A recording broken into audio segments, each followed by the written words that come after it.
जय हिंद दोस्तों। जय हिंद दोस्तों। देखेंगे आज हम चैप्टर 2 भारत का भौतिक स्वरूप क्लास 9th का सेकेंड चैप्टर होगा। तो इसके बारे में देखेंगे हम आज। देखेंगे कि जैसा कि आप जानते हैं कि भारत विभिन्न स्थलाकृतियों वाला एक विशाल देश है। आप किस प्रकार के क्षेत्र भूभाग में रहते हैं? यदि आप मैदानी क्षेत्र में रहते हैं तो आप वहाँ के दूर तक फैले विशाल मैदानों से परिचित होंगे, और यदि पर्वतीय क्षेत्र के निवासी हैं तो आप पर्वतीय ढलानों और घाटियों से भलीभांति परिचित होंगे। वास्तव में हमारे देश में हर प्रकार की भू आकृतियाँ पाई जाती हैं,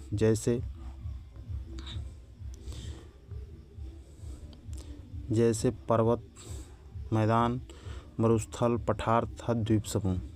आप यह सोच रहे होंगे कि ये विभिन्न प्रकार की भू आकृतियाँ कैसे बनी हैं।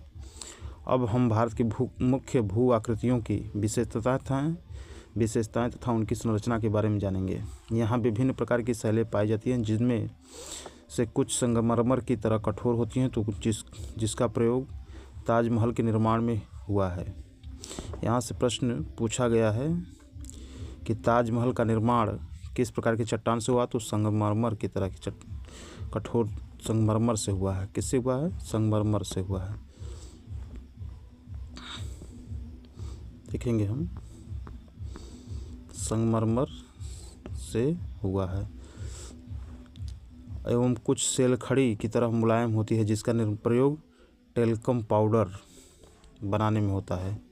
तो पूछता है प्रश्न कि टेल्कम पाउडर किससे बनता है? तो सेलखड़ी की चट्टानों से बनता है। एक स्थान से दूसरे स्थान पर मृदा के रंगों में भिन्नता पाई जाती है, क्योंकि मृदा विभिन्न प्रकार के शैलों से बनी होती है। क्या आपने कभी इन विविधताओं के कारणों के बारे में सोचा? इनमें से अधिकतर विविधताएं शैलों के निर्माण में विभिन्नता के कारण होती है। किसके कारण होती है? शैलों के निर्माण की विभिन्नता के कारण होती है। भारत एक विशाल भूभाग है। इसका निर्माण विभिन्न भूगर्भीय कालों के दौरान हुआ, जिसने इसके उच्चावचों को प्रभावित किया है। भूगर्भीय निर्माण के अतिरिक्त कई अन्य प्रक्रियाओं जैसे अपक्षय, अपरदन तथा निक्षेपण के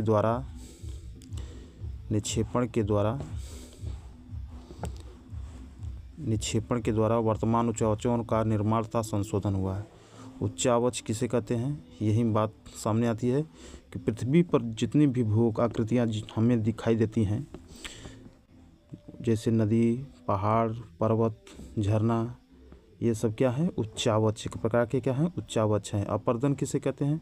चट्टानों का कटना ही अपर्दन कहलाता है। अपक्षय, जहाँ एक ही स्थान पर चट्टानें भौतिक क्रिया द्वारा टूट फूट होती रहती हैं, उसी को क्या कहते हैं? अपक्षय कहते हैं। निक्षेपण किसे कहते हैं?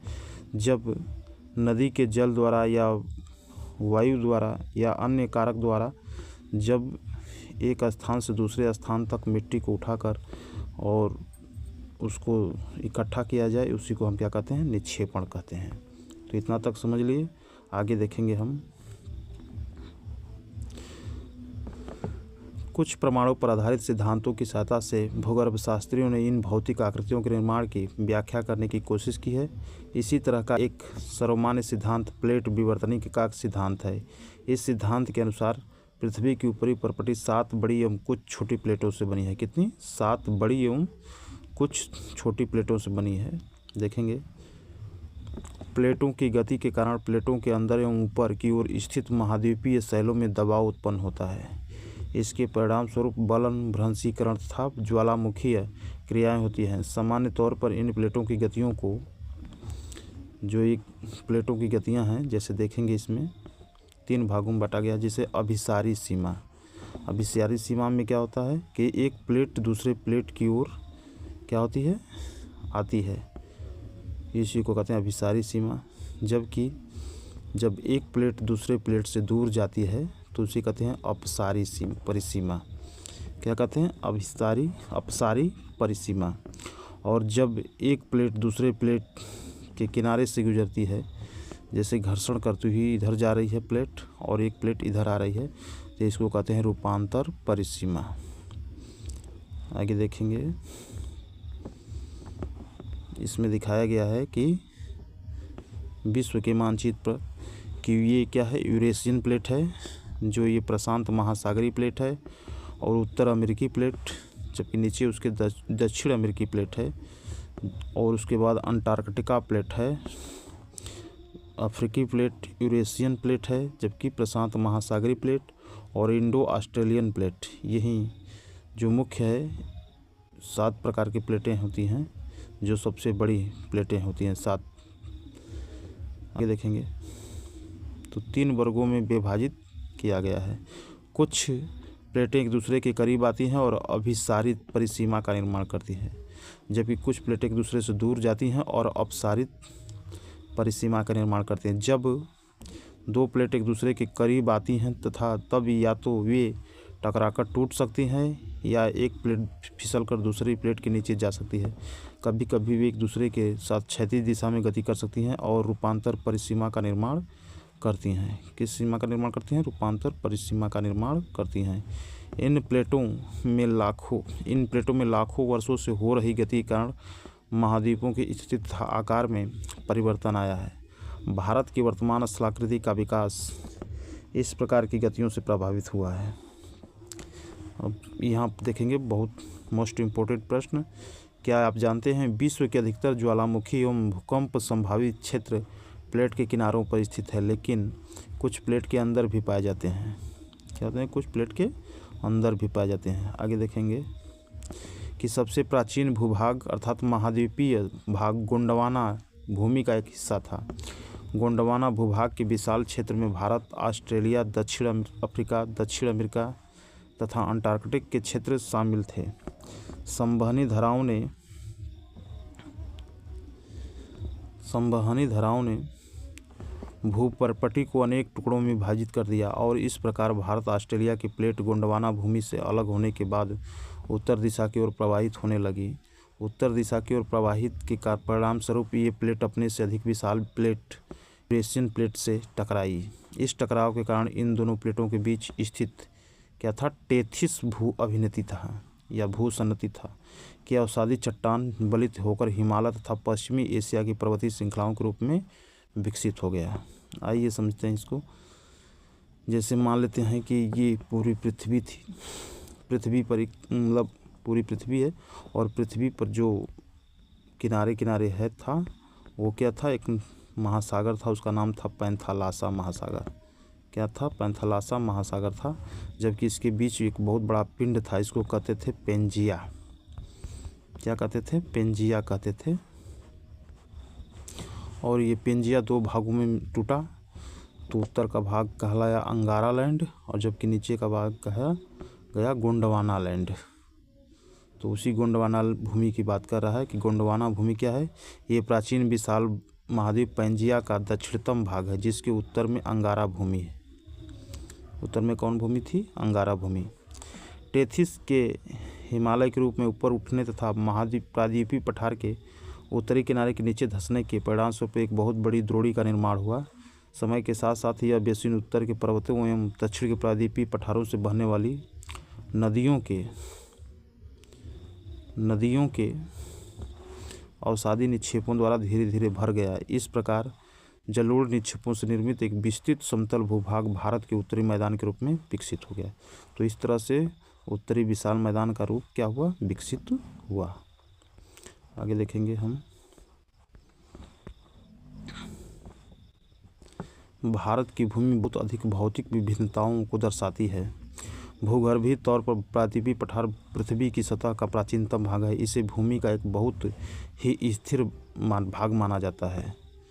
किसको स्थिर भाग माना जाता है? प्रायद्वीपीय पठार को। प्रायद्वीपीय पठार को स्थिर भाग माना जाता है, परंतु हाल के भूकंपों ने इसे गलत साबित किया है। हिमालय में उत्तरी मैदान हाल ही में बनी स्थलाकृतियाँ हैं। आगे देखेंगे। भूगर्भ वैज्ञानिकों के अनुसार हिमालय पर्वत एक अस्थिर भाग है। हिमालय की पूरी पर्वत श्रृंखला एक युवा स्थलाकृति को दर्शाती है, जिसमें ऊंचे शिखर, गहरी घाटियां तथा तेज बहने वाली नदियां हैं। उत्तरी मैदान जलोढ़ निक्षेपों से बने हैं। उत्तरी मैदान किससे बने हैं? जलोढ़ निक्षेपों से बने हैं। प्रायद्वीपीय पठार आग्नेय तथा रूपांतरित शैलों वाली कम ऊंची पहाड़ियों चौड़ी घाटियों से बना है। तो यहाँ से प्रश्न आ सकता है कि प्रायद्वीपीय पठार किससे बना है, तो आग्नेय तथा रूपांतरित शैलों से बना है। आगे देखेंगे कुछ मुख्य भौगोलिक वितरण। कह रहा है कि मुख्य भौगोलिक वितरण, भारत की भौगोलिक आकृतियों को निम्नलिखित वर्गों में विभाजित किया जा सकता है। तो देख सकते हैं कि ये भारत की आकृतियां हैं। जैसे देखेंगे यहाँ पर कितने में विभाजित किया गया है, तो हिमालय पर्वत श्रृंखला, उत्तरी मैदान, प्रायद्वीपीय पठार, भारतीय मरुस्थल, तटीय मैदान, द्वीप समूह। अब हम एक बारी बारी से इन सबको पढ़ेंगे। पहला है पॉइंट हिमालय पर्वत। हिमालय पर्वत के बारे में जानेंगे और ये देख रहे हैं कि मानचित्र में कि यही हिमालय पर्वत है कि पामीर ग्रंथि से जुड़ा हुआ है। पामीर ग्रंथि, यही पामीर ग्रंथि है और इधर से कुनलुन श्रेणी जा रही है, जबकि इधर से हिंदकुश पर्वत श्रेणी। और ऊपर सबसे क्या है, काराकोरम, उसके बाद लद्दाख, उसके बाद जास्कर, उसके बाद महान हिमालय, बृहद हिमालय जिसे कहते हैं, उसके बाद मध्य हिमालय या लघु हिमालय, उसके बाद शिवालिक श्रेणी। तो इस तरह से हिमालय का बंटवारा हुआ है। तो देखेंगे हिमालय के बारे में। भारत की उत्तरी सीमा पर विस्तृत हिमालय भूगर्भीय रूप से युवा एवं बनावट के दृष्टिकोण से बलित पर्वत श्रृंखला है। कैसा है श्रृंखला? बलित पर्वत श्रृंखला है। ये पर्वत श्रृंखलाएं पश्चिम पूर्व दिशा में सिंधु से लेकर ब्रह्मपुत्र तक फैली हैं। हिमालय विश्व की सबसे ऊंची पर्वत श्रेणी है और एक अत्यधिक असम अवरोधों में से एक है। ये 2400 किलोमीटर की लंबाई में फैले एक अर्धवृत्त का निर्माण करते हैं। कैसा करता है? अर्धवृत्त का निर्माण करता है।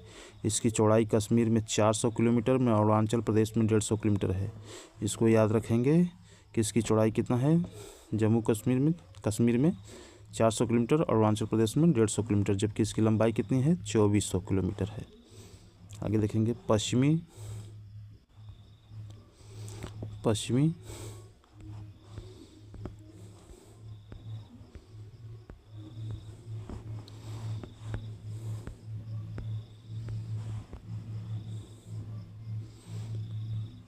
भाग की अपेक्षा पूर्वी भाग की ऊंचाई में अधिक विविधता पाई जाती है। अपने पूरे देशांतरी विस्तार के साथ हिमालय को 3 भागों में बांट सकते हैं। इन श्रृंखलाओं के बीच बहुत अधिक संख्या में घाटियां पाई जाती हैं। सबसे उत्तरी भाग में स्थित श्रृंखला को महान या आंतरिक हिमालय या हिमाद्री कहते हैं। यह सबसे अधिक सतत श्रृंखला है, मतलब लगातार चलती हुई श्रृंखला है, जिसमें 6000 मीटर की ऊंचाई औसत ऊंचाई वाले सर्वाधिक ऊंचे शिखर हैं। कैसे शिखर हैं? ऊंचे शिखर हैं। इसमें हिमालय के सभी मुख्य शिखर हैं। हिमालय के कुछ शिखर मुख्य हैं। देखिए, जैसे माउंट एवरेस्ट कहाँ स्थित है? नेपाल में। इसकी ऊंचाई कितनी है? 8848 मीटर। कंचनजंगा भारत में है, जबकि 8598 मीटर है ऊंचाई। मकालू नेपाल में है, जबकि 8481 मीटर। धौलागिरी नेपाल में है, 8172। नंगा पर्वत कहाँ है? भारत में है, जबकि अब पाकिस्तान का भाग हो गया। नंगा पर्वत 8126 मीटर। अन्नपूर्णा नेपाल में 8078 मीटर, जबकि नंदा देवी भारत में है 7817 मीटर। कामेट भारत में है 7756 मीटर। कितना है? 7756 मीटर कामेट है। कहाँ? भारत में है। जबकि नामचा बरुआ भारत में। नामचा बरुआ कहाँ होता है? अरुणाचल प्रदेश में है, जबकि 7756 मीटर। गुरुला मंदाता नेपाल में है, 7728 मीटर। देखेंगे आगे कि महान हिमालय के वलय की प्रकृति असममित है। हिमालय की इस भाग का क्रोड ग्रेनाइट का बना है। यह श्रृंखला हमेशा बर्फ से ढकी रहती है। इसमें बहुत सी हिमानियों का प्रवाह होता है। जिसे ज्ञात कीजिए, पूछा गया प्रश्न है कि महान हिमालय में पाए जाने वाले हिमानियों तथा दर्रों के नाम। भारत के उन राज्यों के नाम जहां ऊपर दिए गए ऊंचे पर्वत शिखर स्थित हैं। आगे देखेंगे कि हिमाद्री के दक्षिण में स्थित श्रृंखला सबसे अधिक असम है एवं हिमाचल तथा निम्न हिमालय के नाम से जानी जाती है। किस नाम से जानी जाती है? निम्न हिमालय या हिमाचल या लघु हिमालय। इन श्रृंखलाओं का निर्माण मुख्यतः अत्यधिक संपटित तथा परिवर्तित शैलों से हुआ है। इनकी ऊंचाई 3700 मीटर से 4500 मीटर के बीच होती है। पूछा जाता है प्रश्न कि हिमाचल या निम्न हिमालय या लघु हिमालय की ऊंचाई कितनी होती है, तो 3700 मीटर से 4500 मीटर के बीच है। औसत चौड़ाई 50 किलोमीटर है, जबकि पीर पंजाल सबसे लंबी तथा सबसे महत्वपूर्ण श्रृंखला है। देखिए यहाँ पर पीर पंजाल की बात कर रहा है, सबसे लंबी तथा सबसे महत्वपूर्ण श्रृंखला है। ये प्रश्न TRE4 जो BPSC TRE4 कराने वाली है उसके लिए बहुत ही महत्वपूर्ण है, जबकि ये TRE3 में पूछा गया प्रश्न है। आगे देखेंगे कि धौलाधर एवं महाभारत श्रृंखलाएं भी महत्वपूर्ण हैं। इस श्रृंखला में कश्मीर की घाटी तथा हिमाचल के कांगड़ा एवं कुल्लू की घाटियां स्थित है। इस क्षेत्र को पहाड़ी नगरों के लिए जाना जाता है। किस नगरों के लिए जाना जाता है? पहाड़ी नगरों के लिए। आगे देखेंगे, यही हिमालय है, हिमालय पर्वत। और देखेंगे हिमालय की सबसे बाहरी श्रृंखला को शिवालिक कहा जाता है। इनकी चौड़ाई 10 से 50 किलोमीटर तथा ऊंचाई 900 से 1100 मीटर के बीच है। ये श्रृंखलाएं उत्तर में स्थित मुख्य हिमालय की श्रृंखलाओं से नदियों द्वारा लाई गई असंपीड़ित अवसादों से बनी है। ये घाटियां बजरी तथा जलोढ़ की मोटी परत से ढकी हुई हैं। निम्न हिमालय तथा शिवालिक के बीच में स्थित लंबवत, देखिए यहाँ पर प्रश्न पूछा गया कि शिवालिक के बीच स्थित लंबवत घाटी को क्या कहते हैं? दून कहते हैं। पूछा गया था कि दून किसे कहते हैं, तो लंबवत घाटी को दून कहते हैं। कुछ प्रसिद्ध दून देहरादून, कोटली दून तथा पाटली दून है। इस उत्तर दक्षिण के अतिरिक्त हिमालय को पश्चिम से पूर्व तक स्थित क्षेत्रों के आधार पर भी विभाजित किया गया है। इन वर्गीकरण को नदी घाटियों की सीमाओं के आधार पर किया गया है। उदाहरण के लिए जैसे सतलज एवं सिंधु के बीच स्थित हिमालय के भाग को पंजाब हिमालय कहते हैं। ये भी प्रश्न पूछा गया है, तो बहुत इम्पोर्टेंट है NCERT, इसको पढ़ना बहुत ही इम्पोर्टेंट है। तो हमारे साथ आइए और NCERT का अध्ययन कीजिए। तो पंजाब हिमालय के नाम से जाना जाता है, लेकिन पश्चिम से पूर्व तक क्रमशः इसे कश्मीर तथा हिमाचल हिमालय के नाम से भी जाना जाता है। सतलज तथा काली नदियों के बीच, अब किसकी बात कर रहा है? सतलज तथा काली नदियों के बीच स्थित हिमालय के भाग को कुमाऊं हिमालय कहते हैं। कुमाऊं हिमालय के नाम से भी जाना जाता है। काली तथा तीस्ता नदियाँ नेपाल हिमालय एवं तीस्ता तथा दिहांग नदियाँ असम हिमालय का सीमांकन करती है। हिमालय के कुछ क्षेत्रीय नाम पता कीजिए। तो हिमालय के कुछ क्षेत्रीय नाम देखेंगे। आगे, ब्रह्मपुत्र हिमालय की सबसे पूर्वी सीमा बनाती है। कौन सी नदी बनाती है? हिमालय की सबसे पूर्वी सीमा कौन सी नदी बनाती है? तो ब्रह्मपुत्र। दिहांग महागढ़ के बाद हिमालय दक्षिण की ओर एक तीखा मोड़ बनाते हुए भारत की पूर्वी सीमा के साथ फैल जाता है। इन्हें पूर्वांचल या पूर्वी पहाड़ियों तथा पर्वत श्रृंखलाओं के नाम से जाना जाता है। ये पहाड़ियाँ उत्तर पूर्वी राज्यों से होकर गुजरती है तथा मजबूत बलुआ पत्थरों जो अवसादी शैल है से बनी है। किससे बनी है? बलुआ पत्थरों जो अवसादी शैलों से बनी है। तो ये प्रश्न आ सकता है। ये घने जंगलों से ढकी है, अधिकतर समानांतर श्रृंखलाओं एवं घाटियों के रूप में फैली है। पूर्वांचल में पटकाई, नागा, मिजो तथा मणिपुर पहाड़ियाँ शामिल हैं। कौन कौन सी पहाड़ियाँ हैं? पटकाई, नागा, मिजो और मणिपुर की पहाड़ियाँ शामिल हैं। देखिए यही सब मिजो पहाड़ियाँ हैं। आगे अगला पॉइंट है उत्तरी मैदान। उत्तरी मैदान 3 प्रमुख नदी प्रणालियाँ हैं, सिंधु, गंगा एवं ब्रह्मपुत्र। इनकी सहायक नदियों से बना है। यह मैदान जलोढ़ मृदा से बना है। लाखों वर्षों में हिमालय के गिरिपाद में स्थित बहुत बड़े बेसिन-द्रोणी में जलोढ़ों का निक्षेप हुआ है। मतलब जलोढ़ मिट्टी का वहाँ पर इकट्ठा हुई हैं, जिससे इस उपजाऊ मैदान का निर्माण हुआ है। इसका विस्तार 7 लाख वर्ग किलोमीटर के क्षेत्र पर। यह मैदान लगभग 2400 किलोमीटर लंबाई एवं 240 से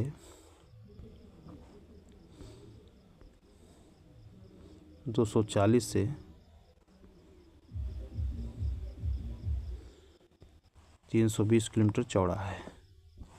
देखिए बहुत इंपॉर्टेंट प्रश्न देखेंगे। क्या आप जानते हैं कि ब्रह्मपुत्र नदी में स्थित माजुली विश्व का सबसे बड़ा नदी द्वीप है जहां लोगों का निवास है? कहाँ निवास है? माजुली द्वीप में है।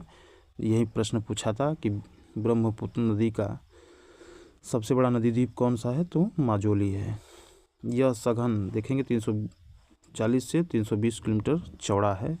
यह सघन जनसंख्या वाला भौगोलिक क्षेत्र है। समृद्ध मृदा आवरण, पर्याप्त पानी की उपलब्धता एवं अनुकूल जलवायु के कारण कृषि की दृष्टि से यह भारत का अत्यधिक उत्पादक क्षेत्र है।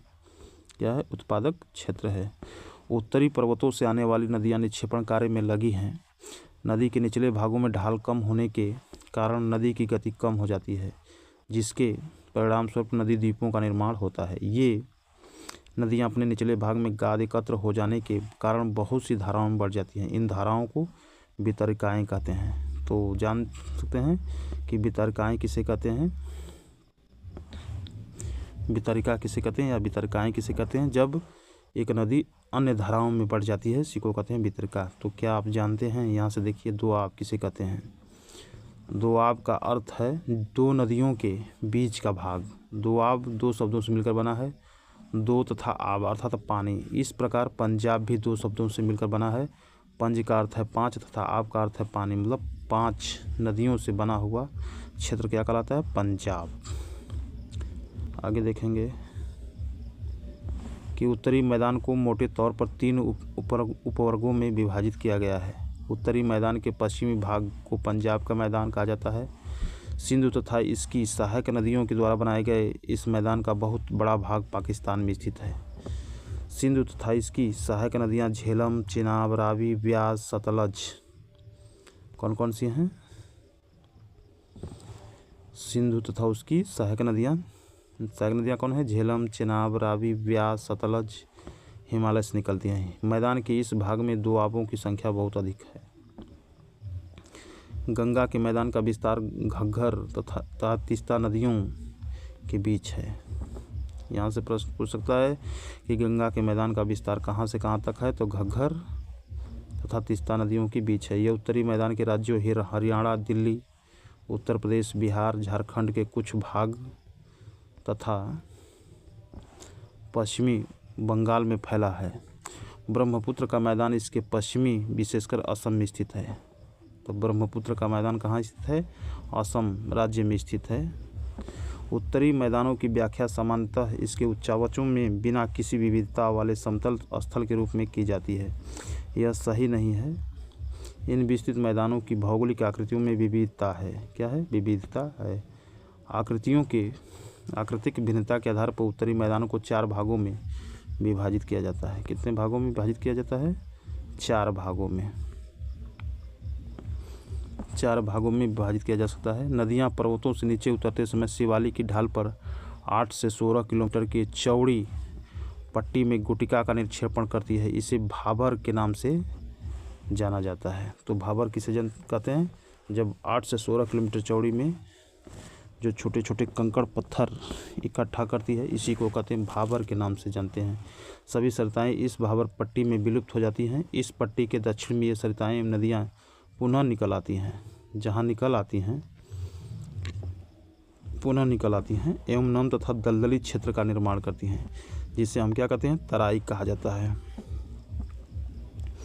जैसे मान लीजिए कि ये सब पट्टी गुटिकाएँ हैं और इसमें जब नदियाँ आती हैं तो विलुप्त हो जाती हैं, लेकिन यहीं पर नदियाँ उभर आती हैं। तो इस उभर जब आती हैं तो यहाँ पर नम एवं दलदली भूभाग बन जाता है।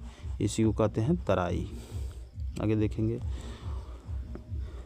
यह वन्य प्राणियों से भरा घने जंगलों का क्षेत्र था।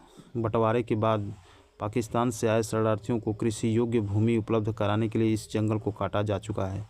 इस क्षेत्र के दुधवा राष्ट्रीय पार्क की स्थिति ज्ञात कीजिए। आगे देखेंगे कि उत्तरी मैदान का सबसे विशालतम भाग पुराने जलोढ़ का बना है। यह नदियों के बाढ़ वाले मैदान के ऊपर स्थित है तथा वेदिका जैसी आकृति प्रदर्शित करते हैं। इस भाग को भांगर कहते हैं। भांगर के नाम से जाना जाता है।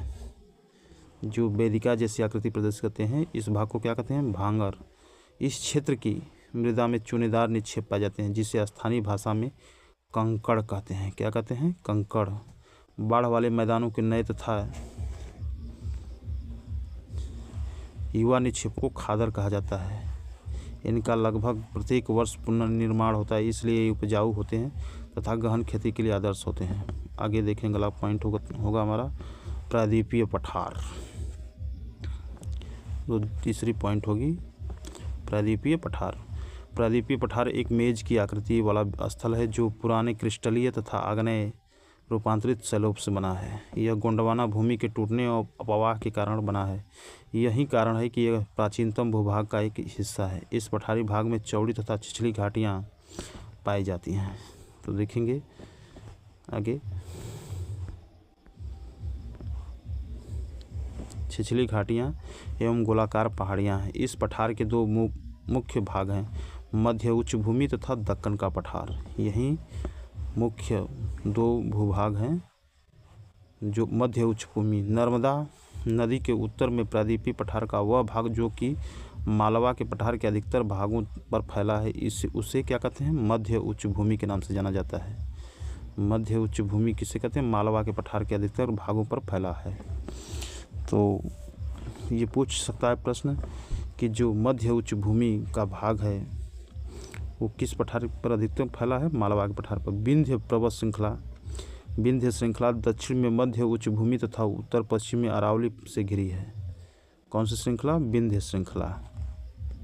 आगे देखेंगे, पश्चिम में यह धीरे धीरे राजस्थान के बलुई तथा पथरीले मरुस्थल से मिल जाता है। इस क्षेत्र में बहने वाली नदियाँ चंबल, सिंध, बेतवा, केन दक्षिण पश्चिम से उत्तर पूर्व की तरफ बहती हैं। यहाँ पर ध्यान देने योग्य बात है कि चंबल, सिंध, बेतवा तथा केन ये दक्षिण पश्चिम से उत्तर पूर्व की ओर बहती है, मतलब इधर से इधर की तरफ बहती है, इस तरह से बहती हैं। तो ध्यान दीजिए इसको। इस प्रकार के इस क्षेत्र के ढाल को दर्शाती है। मध्य उच्च भूमि पश्चिम में चौड़ी तथा लेकिन पूर्व में संकीर्ण है। इस पठार के पूर्वी विस्तार को स्थानीय रूप से बुंदेलखंड तथा बघेलखंड के नाम से जानते हैं। बुंदेलखंड और बघेलखंड के नाम से जानते हैं। इसके और पूर्व के विस्तार को दामोदर नदी द्वारा अपवाहित छोटा नागपुर पठार दर्शाता है। कौन सा दर्शाता है? छोटा नागपुर पठार दर्शाता है। दक्षिण का पठार एक त्रिभुजाकार भूभाग है जो नर्मदा नदी के दक्षिण में स्थित है। उत्तर में इसके चौड़े आधार पर सतपुड़ा की श्रृंखला है, जबकि महादेव, कैमूर की पहाड़ी तथा मैकाल श्रृंखला इसके पूर्वी विस्तार हैं। आगे देखेंगे, भारत के भौतिक मानचित्र पर इन पहाड़ियों एवं श्रृंखलाओं की स्थिति को ज्ञात करें। दक्षिण का पठार पश्चिम में ऊंचा एवं पूर्व की ओर कम ढाल वाला है। इस पठार का एक भाग उत्तर पूर्व में भी देखा जाता है, जिसे स्थानीय रूप से मेघालय या कार्बी एंगलोंग पठार तथा उत्तर कचनार पहाड़ी के नाम से जाना जाता है। यह एक भ्रंश के द्वारा छोटा नागपुर पठार से अलग हो गया है। कौन अलग हो गया है? कार्बी एंगलोंग पठार अलग हो गया था, मेघालय में जो स्थित है, भ्रंश के द्वारा छोटा नागपुर पठार से अलग हो गया। पश्चिम से पूर्व की ओर तीन महत्वपूर्ण श्रृंखलाएं गारो, खासी तथा जयंतियाँ हैं। कहाँ स्थित हैं? मेघालय में स्थित हैं। आगे देखेंगे, दक्षिण के ठार के पूर्वी एवं पश्चिमी सिरे पर क्रमशः पूर्वी तथा पश्चिमी घाट स्थित हैं। क्या है? जैसे मान लीजिए इस तरह से देख रहे हैं तो यहाँ पर पश्चिमी घाट, जबकि यहाँ पर पूर्वी घाट स्थित हैं। पश्चिमी घाट पश्चिमी तट के समानांतर स्थित है। कैसे हैं? समानांतर हैं, ये सतत हैं, उन्हें केवल दर्रों के द्वारा ही पार किया जा सकता है। भारत के भौतिक मानचित्र में थाल घाट, भोर घाट तथा पाल घाट की स्थिति याद करें। कहने का मतलब इस पर थाल घाट, भोर घाट और पाल घाट स्थित हैं। तो दोनों थाल घाट और भोर घाट कहाँ हैं? महाराष्ट्र में स्थित हैं भारत के मानचित्र में, जबकि पाल घाट कहाँ? केरल में है। आगे देखें कि पश्चिमी घाट पूर्वी घाट की अपेक्षा ऊंचे हैं। पूर्वी घाट के 600 मीटर की औसत ऊंचाई की तुलना में पश्चिमी घाट की ऊंचाई 900 से 1600 मीटर है। यहाँ पर पूछ सकता है प्रश्न कि पश्चिमी घाट की ऊंचाई कितनी है? 900 से 1600 मीटर है। पूर्वी घाट का विस्तार महानदी घाटी से दक्षिण में नीलगिरी तक स्थित है, मतलब नीलगिरी तक स्थित है। आगे देखेंगे, पूर्वी घाट का विस्तार सतत नहीं है, यह अनियमित है। ये एवं बंगाल की खाड़ी में गिरने वाली नदियों ने इनको काट दिया है। पश्चिमी घाट में पर्वतीय वर्षा होती है। यह वर्षा घाट के पश्चिमी ढाल पर आर्द्र हवा के टकराकर ऊपर उठने के कारण होती है। पश्चिमी घाट को विभिन्न स्थानीय नामों से जाना जाता है। पश्चिमी घाट की ऊंचाई कैसी है? उत्तर से दक्षिण की ओर बढ़ती जाती है, मतलब उत्तर में कम है जबकि दक्षिण में बढ़ती जाती है। इस भाग के ऊंचे शिखर हैं जैसे अनाईमुडी 2695 मीटर सबसे ऊंची है तथा डोडाबेटा 2633 मीटर है। तो सबसे ऊंची चोटी क्या है? अनाईमुडी। उसके बाद डोडाबेटा जो नीलगिरी की पहाड़ी है, जो कि अन्नामलाई की सबसे ऊंची चोटी क्या है? अनाईमुडी। पूर्वी घाट का सबसे ऊंचा शिखर महेंद्रगिरी 1500 मीटर है। इन्हें पूर्वी घाट के दक्षिण पश्चिम में सेवराय तथा जावेदी की पहाड़ियाँ स्थित हैं। उडमंगलम जैसे ऊँटी के नाम से जाना जाता है। उडमंगलम को किस नाम से जानता है? ऊँटी के नाम से जाना जाता है। तथा कोडाईकनाल जैसे प्रसिद्ध पहाड़ी नगरों की स्थिति मानचित्र में ज्ञात कीजिए। प्रायद्वीपीय पठार की एक विशेषता यहाँ पाई जाने वाली काली मृदा है, जिसे दक्कन ट्रैप के नाम से जानते हैं। काली मृदा को क्या कहते हैं? दक्कन ट्रैप के नाम से जानते हैं। इसकी उत्पत्ति ज्वालामुखी से हुई, इसलिए इसके शैल आग्नेय हैं। कैसे हैं? आग्नेय है। अब वास्तव में इन शैलों का समय के साथ अपरदन हुआ है, जिनसे काली मृदा का निर्माण हुआ है। अरावली की पहाड़ियाँ प्रायद्वीपीय पठार के पश्चिमी एवं उत्तर पश्चिम किनारे पर स्थित हैं। ये बहुत अधिक अपर्दित एवं खंडित पहाड़ियाँ हैं। ये गुजरात से लेकर दिल्ली तक दक्षिण पश्चिम एवं उत्तर पूर्व दिशा में फैली हैं। आगे देखेंगे भारतीय मरुस्थल। कौन सा पॉइंट होगा? भारतीय मरुस्थल के बारे में जानेंगे, जहाँ से बहुत ही प्रश्न बार बार परीक्षाओं में पूछे जाते हैं। इसलिए हमारे चैनल को लाइक, शेयर एवं सब्सक्राइब कीजिए, ताकि समय समय पर जब हम वीडियो अपलोड करें तो आप तक सूचना जाती रहे और आपको लाभ हो। जैसे देखेंगे कि अरावली पहाड़ी के पश्चिमी किनारे पर थार का मरुस्थल स्थित है। कौन सा है? थार का मरुस्थल। यह बालू के टिब्बों से ढका एक तरंगित मैदान है। इस क्षेत्र में प्रति वर्ष 150 मिमी से भी कम वर्षा होती है। इस शुष्क जलवायु वाले क्षेत्र में वनस्पति बहुत कम है। वर्षा ऋतु में ही कुछ सरिताएं दिखती हैं। वर्षा ऋतु में ही कुछ सरिताएं मतलब नदियाँ दिखती हैं, और इसके बाद वे बालू में ही विलीन हो जाती हैं। पर्याप्त जल नहीं मिलने से वे समुद्र तक नहीं पहुंच पाती हैं। केवल लूनी ही इस क्षेत्र की सबसे बड़ी नदी है। कौन सी नदी है? लूनी। तो यहाँ पर याद रखेंगे कि लूनी इस क्षेत्र की थार मरुस्थल की सबसे बड़ी नदी है। बरकान अर्धचंद्राकार बालू का टीला। बरकान किसे कहते हैं? अर्धचंद्राकार बालू का टीला का विस्तार बहुत अधिक क्षेत्र पर होता है, लेकिन लंबवत टीले भारत पाकिस्तान सीमा के सम्मुख प्रमुखता से पाए जाते हैं। कहाँ पाए जाते हैं? भारत सीमा के पर प्रमुखता से पाए जाते हैं। आगे देखेंगे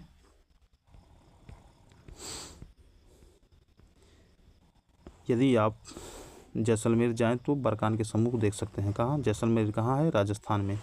आगे देखेंगे, अगला हमारा है टॉपिक, जो पॉइंट है तटीय मैदान। कौन सा है? तटीय मैदान। प्रायद्वीपीय पठार के किनारों संकीर्ण तटीय पट्टियों का विस्तार है। यह पश्चिम में अरब सागर से लेकर पूर्व में बंगाल की खाड़ी तक विस्तृत है। पश्चिमी तट पश्चिमी घाट तथा अरब सागर के बीच स्थित एक संकीर्ण मैदान है। क्या ऐसा है? मैदान है। इस मैदान के 3 भाग हैं। तट के उत्तरी भाग को कोंकण, देखेंगे यहाँ से परीक्षाओं में प्रश्न आए हैं। तट के उत्तरी भाग को कोंकण, इसमें मुंबई तथा गोवा। मध्य भाग को कन्नड़ मैदान। मध्य भाग को क्या कहते हैं? कन्नड़ मैदान। ये भी TRE 3 में पूछा गया कि पश्चिमी घाट के मध्य भाग को क्या कहते हैं? तो कन्नड़ मैदान कहते हैं। दक्षिण भाग को मालाबार तट कहा जाता है। बंगाल की खाड़ी के साथ विस्तृत मैदान चौड़ा एवं समतल है। उत्तरी भाग में इसे उत्तरी सरकार कहा जाता है, जबकि दक्षिण भाग में कोरोमंडल तट के नाम से जाना जाता है। बड़ी नदियाँ जैसे महानदी, गोदावरी। उसके बाद देखेंगे अगला पॉइंट, गोदावरी, कृष्णा तथा कावेरी इस तट पर विशाल डेल्टा का निर्माण करती हैं। चिल्का झील पूर्वी तट पर स्थित एक महत्वपूर्ण भूलक्षण है, मतलब भूमि का लक्षण है चिल्का झील, जो सबसे बड़ी झील खारे पानी की झील है। तो इसको देखते हैं। क्या आप जानते हैं कि चिल्का झील भारत में खारे पानी की सबसे बड़ी झील है? यह उड़ीसा में महानदी डेल्टा के दक्षिण में स्थित है। कहाँ स्थित है? यह उड़ीसा में महानदी के डेल्टा के दक्षिण में स्थित है। अगला पॉइंट देखेंगे, द्वीप समूह। हम किसकी बात करेंगे? द्वीप समूह। आप पहले ही देख चुके हैं कि भारत का मुख्य स्थल भाग अत्यधिक विशाल है।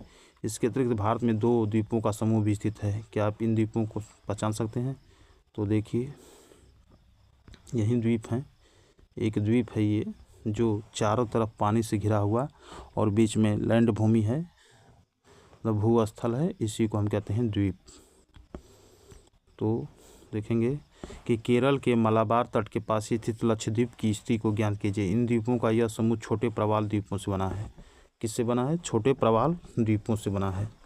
पहले इनको लकाद्वीप मेनिका तथा एमानीद्वीप के नाम से जाना जाता है। 1973 में इनका नाम लक्षद्वीप रखा गया।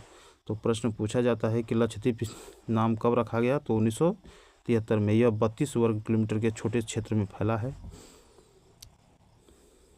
कितने क्षेत्र में फैला है? 32 वर्ग किलोमीटर के छोटे से क्षेत्र में फैला है। कावारती द्वीप लक्षद्वीप का प्रशासनिक मुख्यालय है, मतलब राजधानी है।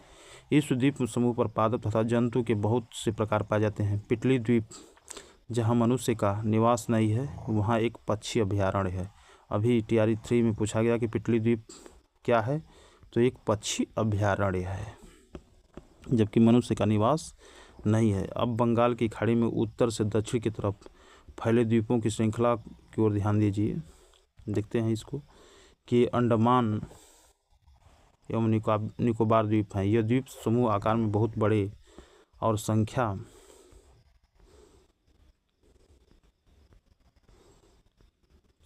में देखेंगे बहुल संख्या में बहुल तथा बिखरे हुए हैं। यह द्वीप मुख्यतः 2 भागों में बटा है, उत्तर में अंडमान तथा दक्षिण में निकोबार। यह माना जाता है कि यह द्वीप समूह निमज्जित पर्वत श्रेणियों के शिखर हैं, मतलब डूबे हुए पर्वत श्रेणियों के शिखर हैं। यह द्वीप समूह देश की सुरक्षा के लिए बहुत महत्वपूर्ण है। इन द्वीप समूह में पाए जाने वाले पादप एवं जंतुओं में बहुत अधिक विविधता है। ये द्वीप विषुववृत्त के समीप स्थित है। यहाँ की जलवायु विषुवतीय है। यह घने जंगलों से आच्छादित है। आगे प्रश्न है कि क्या आप जानते हैं कि भारत एकमात्र सक्रिय ज्वालामुखी अंडमान तथा निकोबार द्वीप समूह के बैरन द्वीप हैं? तो सबसे भारत का एकमात्र सक्रिय ज्वालामुखी कौन सा है? बैरन है। देखते हैं ऊपर थोड़ा सा कि प्रवाल किसे कहते हैं। प्रवाल पॉलिप्स कम समय तक जीवित रहने वाले सूक्ष्म प्राणी हैं जो कि समूह में रहते हैं। इनका विकास छिछले तथा गर्म जल में होता है। इनमें कैल्शियम कार्बोनेट का स्राव होता है। प्रवाल स्राव में प्रवाल अस्थियों टीले के रूप में निक्षेपित होते हैं। यह मुख्यतः 3 प्रकार के होते हैं। कौन कौन? प्रवाल रोधिका, तटीय प्रवाल भित्ति तथा प्रवाल वलय द्वीप। ऑस्ट्रेलिया का ग्रेट बैरियर रीफ प्रवाल रोधिका का किसका है? प्रवाल रोधिका का है। ग्रेट बैरियर रीफ जो ऑस्ट्रेलिया के देखेंगे तो उत्तर पूर्व दिशा में है। तो ग्रेट बैरियर रीफ प्रवाल रोधिका का अच्छा उदाहरण है। प्रवाल वलय द्वीप गोलाकार तथा हार्स आकार वाले रोधिका होते हैं। देखेंगे लास्ट पॉइंट होगा करीब। विभिन्न भू आकृतिक भूभागों का विस्तृत विवरण प्रत्येक विभाग की विशेषताएं स्पष्ट करता है, परंतु यह स्पष्ट है कि विभाग एक दूसरे के पूरक हैं और वे देश को प्राकृतिक संसाधनों में समृद्ध बनाते हैं। उत्तरी पर्वत जल एवं वनों के प्रमुख स्रोत हैं। उत्तरी मैदान देश के अन्य भंडारे हैं। इनसे प्राचीन सभ्यताओं के विकास को आधार मिला। और पठारी भाग खनिजों के भंडार जिसने देश के औद्योगिकरण में विशेष भूमिका निभाई। तटीय क्षेत्र मत्स्यन और पोत संबंधी क्रियाकलापों के लिए उपयुक्त स्थान है। इस प्रकार देश की विविध भौतिक आकृतियों में भविष्य में विकास की अनेक संभावनाएं प्रदान करती हैं। तो इस प्रकार से हमने क्लास 9th का 2nd चैप्टर कंप्लीट किया। देखते हैं कुछ प्रश्न हैं, इनको हल करते हैं। दिया है अभ्यास के लिए। तो निम्नलिखित विकल्पों में से सही उत्तर चुनिए। एक स्थलीय भाग जो 3 ओर समुद्र से घिरा हो क्या कहलाता है? तट कहलाता है, प्रायद्वीप कहलाता है, या द्वीप, या इनमें से कोई नहीं। तो हमारा आंसर क्या होगा? प्रायद्वीप कहलाता है। 3 ओर समुद्रों से घिरी आकृति क्या कहलाती है? प्रायद्वीप। अगला प्रश्न है, भारत के पूर्वी भाग में म्यांमार की सीमा का निर्धारण करने वाले पर्वतों का संयुक्त नाम है, तो इसे क्या कहते हैं हम? पूर्वांचल कहते हैं। क्या कहते हैं? पूर्वांचल। गोवा के दक्षिण में स्थित पश्चिम तटीय पट्टी कैसी है? ये कोरोमंडल है या कन्नड़ है या कोंकण है या उत्तरी सरकार है? तो इसमें जो गोवा के पश्चिम तटीय पट्टी है इसी को कहते हैं कोंकण। क्या कहते हैं? कोंकण कहते हैं। आगे देखेंगे, लास्ट होगा कि पूर्वी घाट का सर्वोच्च शिखर कौन है? तो अभी बताए थे कि महेंद्रगिरी। कितना है? 1500 मीटर है, ऊंचा है। तो इस प्रकार से हमने क्लास 9 का चैप्टर कंप्लीट किया। यदि हमारा चैनल, ये हमारी बातें समझ में आ रही हैं तो हमारे चैनल को सब्सक्राइब, लाइक एवं शेयर कीजिए। जो भी प्रॉब्लम हो कमेंट कीजिए, कमेंट में डाल दीजिए, हम उसका उत्तर अवश्य देंगे। थैंक यू, धन्यवाद।